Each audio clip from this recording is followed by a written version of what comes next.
Magandang araw sa lahat. Welcome po ulit dito sa ating channel, ang showpaul.ph. Ngayon po ay May 23, 2026. Maraming salamat po sa lahat ng mga nag-subscribe. At sa mga hindi pa po nagsasubscribe, click the subscription button, click the notification bell para po maging updated po kayo sa ating mga video na i-upload. Isang linggo na po mahigit ang nakaraan, simula po lang magpalitan ng mga leadership sa Senate, sa ating pong Senado. Ang dating minority ngayon po ay nasa majority na, at ang dating pong majority ngayon po ay minority na. Pero ganun pa man, hindi pa rin po na humuhupa ang mga palitan ng kanya-kanyang mga opinion ng bawat senador. Bisitahin po natin ang official Facebook page ni Senator Ping Lacson.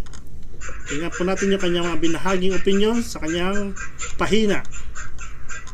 Umpisan po natin dito sa panukalang online participation ng mga senador sa impeachment trial ng VP. Hindi papasa. Ang kanya pong opinion, hindi lulusot at maantala kami kapag binago namin ang rules of impeachment. Even sa rules ng Senado, hindi rin pwede. Ang umiral na rules kapag may force majeure or emergency tulad ng COVID, pinayagan namin yan dahil hindi kami nakasesyon kung may lockdown. Yan po ang isa sa mga opinion na kanyang ibinahagi. The situation report. Lacson to fellow senators, before we rebuild the Senate image, we must first look at ourselves. Akusasyon ni Senator Amy na con as plot ng mga nais ng Senate leadership change. Flat lies, outright lies, kasinungalingan. Walang pag-uusap kami maski mga caucuses namin. Napakalimit naming mag-caucus sa minority. Never yan na pag-usapan, never yan nabanggit ang con as.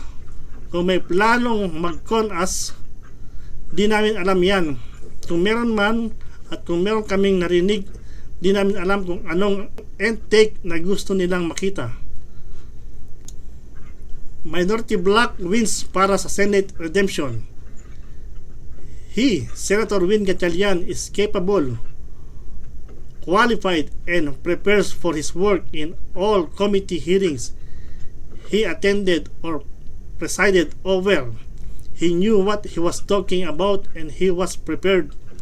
So we see him as eminently qualified to become the Senate President of the 20th Congress at least.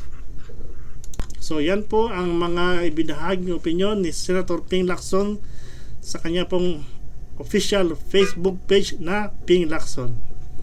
Muli po, maraming salamat sa inyong panonood. Huwag po kalimutan mag-subscribe para lagi po kayong updated sa aming mga bagong video na i-upload.